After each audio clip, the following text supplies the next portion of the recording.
Welcome everybody to Philosophy 202 Ethics. My name is Ryan Pollock and I will be your instructor for this course. In this video I'm going to talk about the basic requirements of the course and give you an overall general outline of what we'll be doing. We'll talk about where to access the readings, we'll talk about the assignments you'll need to complete, and I just want to give you an overall picture of what you'll be getting into this semester. Now the first thing to explain is the overall format of the class. As you probably know, of course, this is an online course, but not only is it an online course, it's an asynchronous course. And what that means is that while there will be weekly deadlines that you need to meet, there will be due dates for assignments, there's not going to be a time where we're all going to meet virtually in a sort of quasi-class format, right? So while there are deadlines you have to meet, how you get that work done and when you get that work done and when the learning occurs will be on your schedule, right? So we'll all be doing the same things, but at more or less different times. Now, I think there are real advantages to this kind of course format. I think the schedule flexibility is actually something that can be a real advantage. But at the same time, of course, I understand there are disadvantages. There are real disadvantages to not ever meeting in a sort of face-to-face or even a virtual format with the instructor and your other peers in the class. And so I think those problems need to be addressed, and I think one of the things to do up front is to make very clear to you that although online learning can have a tendency to feel alienating, right, when you don't have that real contact with the community of your peers in the class as well as the instructor, I want to make clear up front to you that I am available to be contacted, and there is a real flesh and blood human here who is teaching this course and wants you to succeed. So the first thing we should talk about is how best to contact me. So the best way to contact me would be my university email address. If you want to find that email address, we're on the Canvas page for our course right now. There's a page under the course resources area called Instructor Contact Information. You can click there and you can find my university email address, which is rpollock@egcc.edu. Now, so email, of course, is your first avenue for contact. If you have questions about really anything in the course, I really strongly encourage you to contact me through email. But that's not the only way you can get in touch with me. If you have a question that's going to take a more substantive discussion that can only occur over email, then I'm happy to also meet in a virtual video conference setting, right? So we can have online office hours, if you will. And so I don't have any set office hours. I don't have established times where that will happen. But if you would like to meet virtually, just send me an email. We will arrange a time. And there's a conference function through Canvas that'll get set up where we can talk face-to-face, at least virtually face-to-face. Now, one other note, given that I'm talking about establishing a time for us to meet, all times in this course will be on Eastern time zone, right? I realize that not everyone might be in the Eastern time zone. The main campuses of EGCC are in Ohio, which is in the Eastern time zone. So just know that all deadlines, all due dates, any meetings we establish will all be working on the Eastern time zone. So if you're not in that time zone, then you should adjust accordingly. A few other preliminary points before I dive into the meat or the main content of the course. One thing that might be important for you for financial aid reasons is your attendance in class, right? Attendance always needs to be taken. And you might wonder, given that this is an online asynchronous class, what does attendance mean? So I'm required to submit attendance every week, and what that attendance is based upon is if you submitted at least one graded assignment, then you are counted as being present for that week. So just know if that is concern about attendance or anything for financial aid purposes, that is how attendance is determined in these online classes. Finally, especially in online learning, again, where you don't have the direct face-to-face, consistent contact with an instructor and your peers, it is especially important that you are proactive in not falling behind in the course. And this is another area in which I want to definitely assist you in and help you succeed and make sure you stay on track. So if you've checked your email, one thing you've already probably gotten is an announcement from me which contains the instructions for lesson 1. Right, so each week I'm going to send out a document with instructions for that week. you'll get it through email. If you also want to find it directly from Canvas, you can go and click on it directly. So here are the lesson 1 instructions. You click on that, and the PDF document will come up. You can also say the instructions for lesson 2, and as we proceed through the course, I will be posting the instructions for the remaining weeks as well. So please do read those instruction letters. They'll tell you exactly what you need to do each week, and they'll also remind you about some important things that are coming up in the future. So I really do encourage you to take advantage of that and make sure you stay on track with all the assignments you need to complete in this class. So with those preliminary points out of the way, let's now talk a little bit about what you'll be doing on a week-to-week basis. So here I have all the content in the course for the first week of the class or the first lesson of the class. As I already said, you can see and outline this in the instructions, but let's just go through it step by step. So the first thing that you should do each week is to complete the reading. So what are the steps here? Well, the first thing to do is take a look at what the reading assignment is. So you can see under lesson 1, go down to lesson 1 reading. If you click on this link, it'll bring up a page which tells you your exact reading assignment. So here you can see it says chapter 1, pages 1 through 9 through section 1.3. Okay, so you might wonder, well, where is that coming from? Is there a book we have to buy for this class? The good news is there's no textbook that you have to buy for this course. It's already provided you through the Canvas page. So let's go back. And if we go up to the course resources area and we scroll down, here you can see the link that says Philosophy 202 textbook. You click on that, and the textbook will appear here. Right, so here's the textbook, and scroll down, and it said the reading assignment was pages 1 through 9. So we can scroll down, and you start here at page 1. Right, so this is where you will find all the reading assignments. All the readings you will do in this class will come from that textbook, which is already there on the Canvas page. Okay, so the first thing you do each week is complete the reading, because essentially everything that comes after that will be based on the reading, right? The basic format of the course is relatively straightforward. You do the readings, and then the assignments for that week are based on that reading assignment.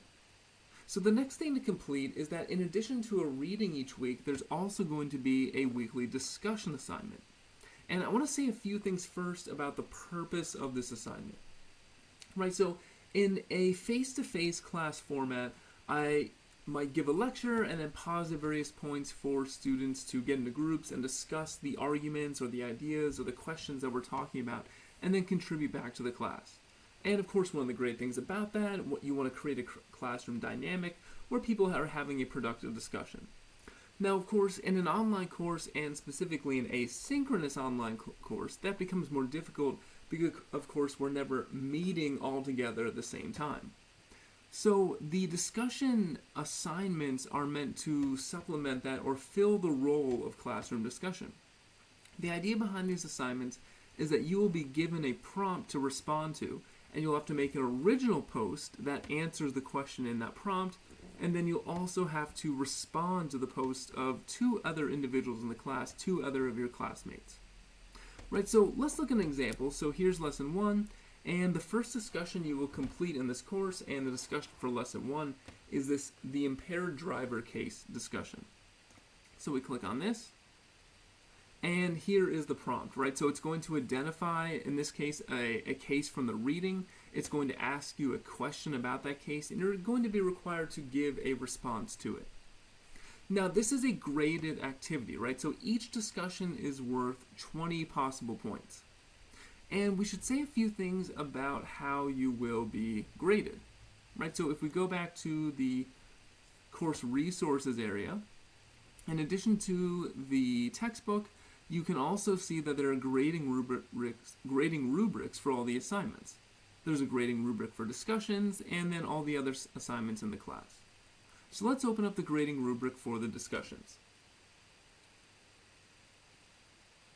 Right, so I said that the assignment as a whole is worth 20 points, and I've broken that down into the following 3 categories. So first, your original post is worth 10 points. So what is your original post? Well, your original post is your first response to the prompt for that discussion. So whatever the discussion question is asking you about, your initial response to that question, that is your original post. And I'll say a few things about the original post. First is worth 10 points, so it's worth half of your total grade for the discussion. Second, the due date for the original post.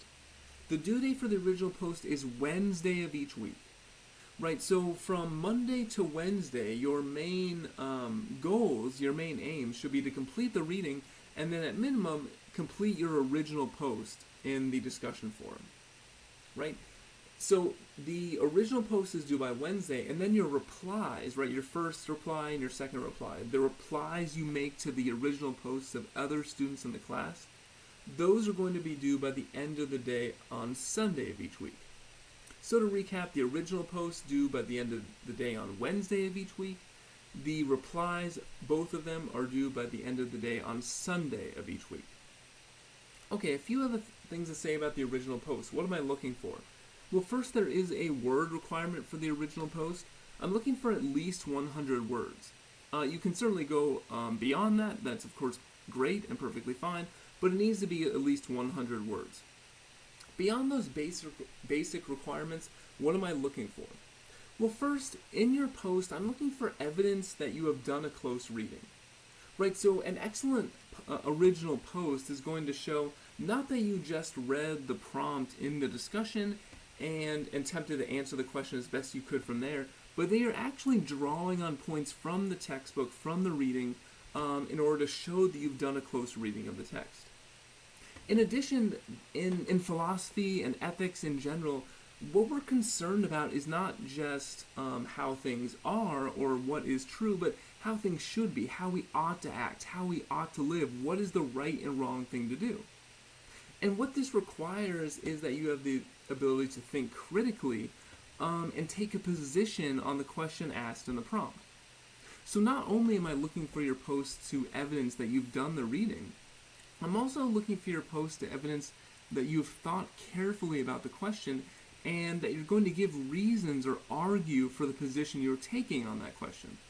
In other words, what I'm looking for is critical thought about what is the ethically or morally right thing to do in all the cases that we're going to be discussing in this class. Okay, so that's the original post. It's the first initial response to the prompt. Now after that, then you have your 2 replies to other students in the class.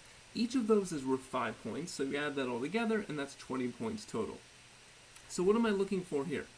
Well, for both replies, what I'm mainly looking for is that you engage with the other students in a substantive way. Right, and what that means is you don't merely say, oh, that's a great point, I agree with what you're saying, or I disagree. You don't merely say that. You engage on a deeper level by saying, that's a really interesting point, let me expand on that. Or, I'm not quite sure I agree with this point, and here's why, and you give your reasons. Right, I'm looking that you read the posts of your classmates carefully, and you take the time to respond in a way that shows you're thinking about the issues and the arguments in a nuanced and careful way. And overall, what you should be thinking about is when you're making these replies, not just confirming or denying what your classmates are saying, but trying to push the conversation forward in new directions. Just as, ideally what would happen in a classroom setting. A student would bring up a question or pose an argument. Others would contribute in a way that pushes the discussion forward. So that's what I'm looking for on your replies. So to recap the main points, original post responds to the prompt, due by the end of the day Wednesday. The replies are replies to other students in the class, and those are due at the end of the day on Sunday. The final thing I'll say about the replies specifically is that in philosophy, disagreement is not only expected, but in some sense it is encouraged. Right? The ability to give reasons for your position, to defend your position, and critique the position of others just is a fundamental and critical philosophical skill. So of course there can be disagreement in our discussions in this class about important questions about what is the right thing to do in real life practical cases. But the only thing I ask, and I think is critical, is that when you engage with your classmates in that manner, that you do so in a respectful and productive way. And I think the best way to think about this is the following. If you're going to disagree with a classmate or criticize what they're saying, you're not criticizing them as a person.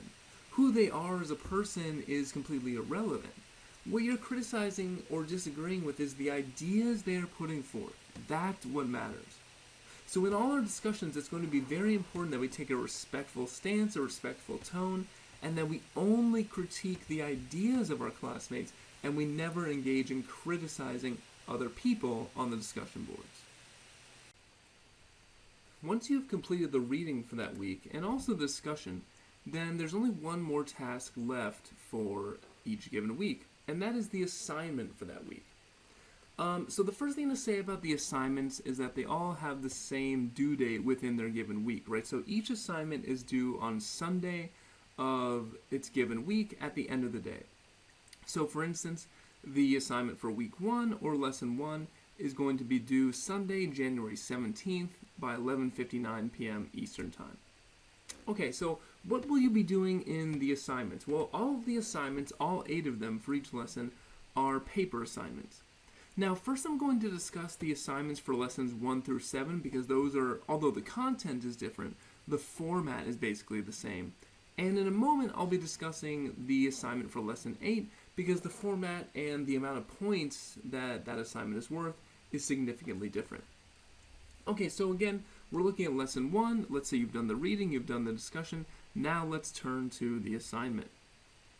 So what the assignment will be for lessons 1 through 7 is a relatively short, a one-page paper double-spaced, in which you are again responding to a specific prompt that is asking you a question or is asking you to explain something from the text.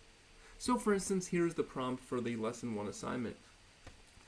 Write a one-page paper double-spaced describing and discussing the following ethical concepts found in chapter 1, logical, factual, and normative. You may use definitions or scenarios in your writing.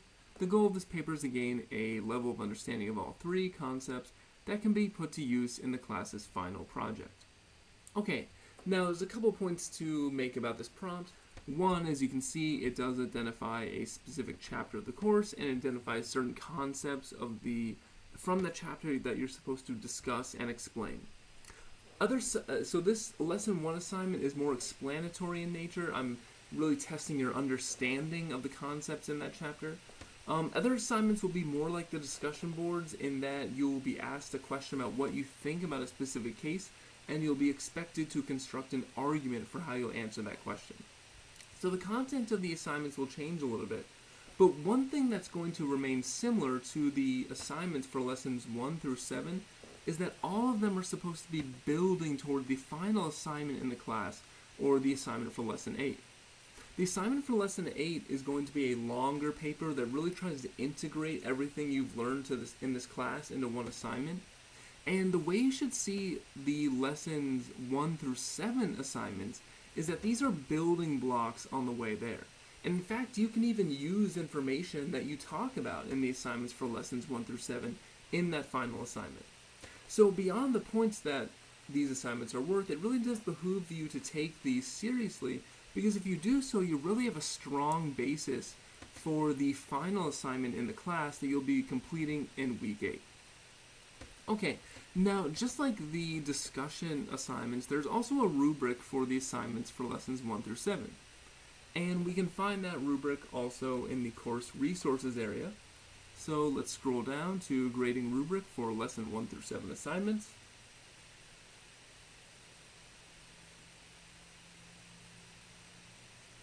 And we'll go ahead and open this up.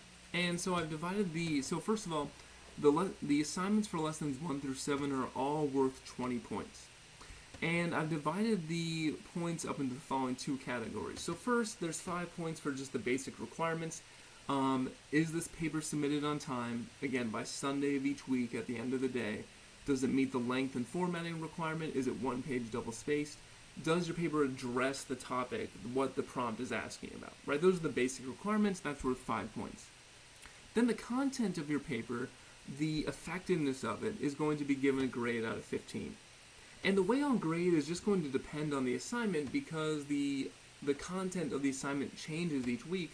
But I have here some questions that are meant to guide you in terms of what I will be thinking about.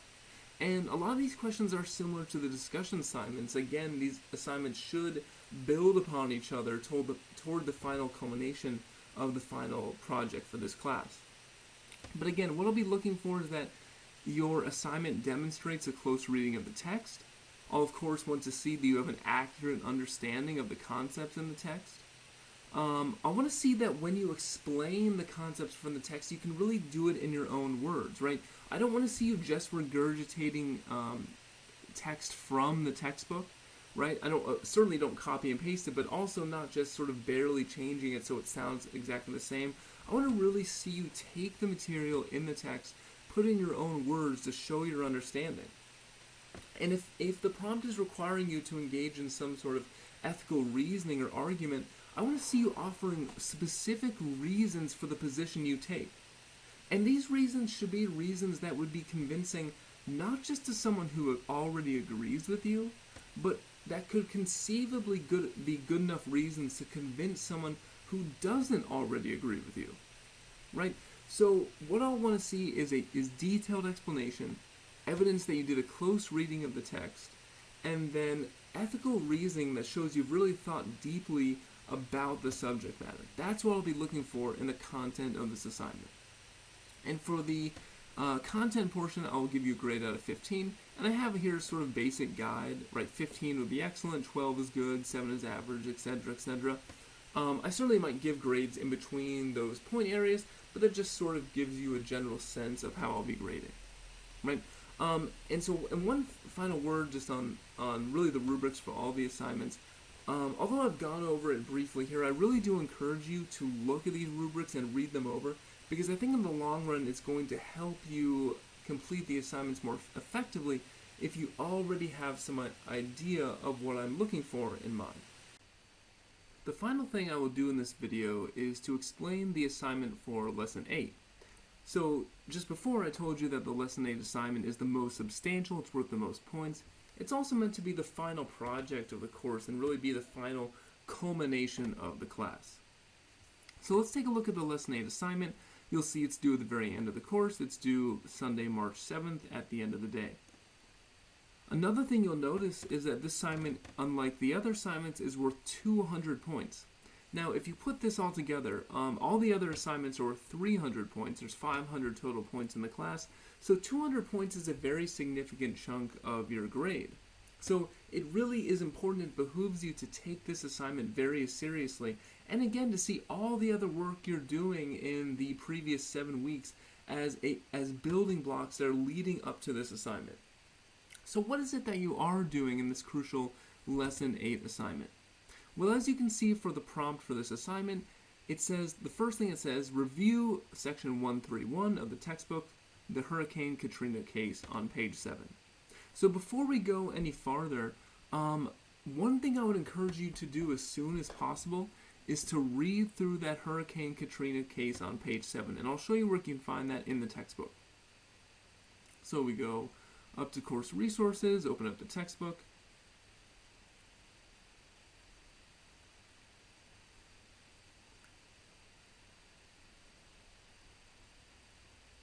and let's scroll down to page 7.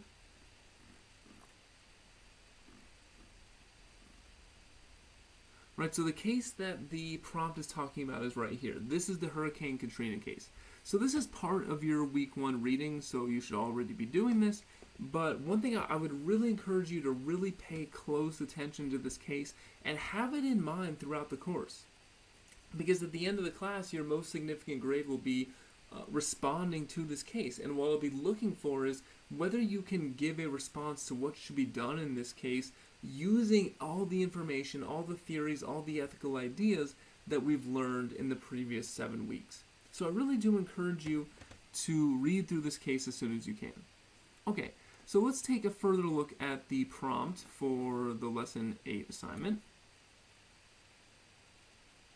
So after you've reviewed the case, what does it tell you to do? It says, put yourself in the guardsman's shoes, answer the general question, what would you do and why? Apply any information from your last 7 assignments and write a 4-page double-spaced paper on your choice while describing the ethics of this case. You may use any information you previously used in your assignments to create this paper. The goal of this assignment is to assess the total knowledge of course material. So there's a couple crucial points here. One, what you'll be doing in this assignment is explaining what do you think should have been done in this case and why. So you're not just giving your opinion or stating your position on what should be done, you're giving specific reasons for what should be done. And just like I said with the other assignments, you should focus on giving convincing and plausible reasons that wouldn't just convince someone who already agrees with you, but again, someone who even would disagree with you could find these reasons plausible. So the first part of the assignment is convincing ethical reasoning. But again, you'll notice the prompt also suggests that what I'm really looking for is you to integrate all the other information and ideas we've learned in this course. And again, you can even use material from your previous assignments, right? So if some of the previous assignments you think really are extremely relevant to what you want to say about this case in particular, you can use and refine and develop that material. I of course would encourage that, right? So again, you should see this as a final culminating project where you can really take advantage of everything you've worked on and learned previously in the class. Now, just like the other assignments, I've also created a rubric for this assignment. So if we go back up to course resources, here's the grading rubric for the Lesson 8 assignment. And as I said, this assignment is worth 200 points, the most significant portion of your grade, and I've divided it into 3 categories. Again, there's a basic requirements category. Is the paper submitted on time? Does it meet the length and formatting requirements? So notice that this is a longer paper. This paper is actually, that's a typo there, I need to fix that. I will fix that soon. But this paper is 4 pages double-spaced as opposed to the other papers being 1 page double-spaced. So make sure you submit it on time, make sure you meet the 4 pages double-spaced requirement. Does the paper address the topic of the prompt? Do you incorporate information learned throughout the semester? Those are the basic requirements I'm looking for. Do you explain the points in your own words? The other 2 categories, the first one will be worth 75 points, is integration of course material. And I'm not going to read through all these points that I have listed here, but basically one significant part of your grade will be, does your paper really bring together all the other ideas or many of the other ideas and theories we've covered previously in the class? So I'm looking for you to draw on all the other material we've learned, and your ability to do that will be worth 75 points. And just like the other assignments, I'm giving you some indication of what I consider to be an excellent, good, or average, poor, or unacceptable grade. Then beyond that, beyond integrating material from other lessons, I'm also looking for your ethical analysis of the case. Do you clearly state what position you take on the Hurricane Katrina case? Do you give reasons and convincing reasons for that position? Do you engage in critical ethical reasoning that shows you've thought carefully and deeply about this topic and about this question? And so again, that'll be worth 75 points, your ethical analysis of the case. And again, I'm giving you an indication of what the points grades would mean in my view. Okay, so again, I really do encourage you to look at this rubric, to look at the other rubrics, because I think that will give you a better sense of what I'm looking for prior to completing the assignments. However, I will say if anything that I've talked about in this video is confusing, if at any point you need help with anything in the class, if you just want to discuss any questions about the material you may be having, as always, please feel free to contact me through my university email account. Please feel free to tell me if you'd like to schedule a meeting. I am happy to be working with you in this course in this semester, and I want to make myself present to you and make myself as a resource so you can get everything out of this class that you possibly can. But with that being said, I will cut the video here. Thank you for listening, and I'll see you next time.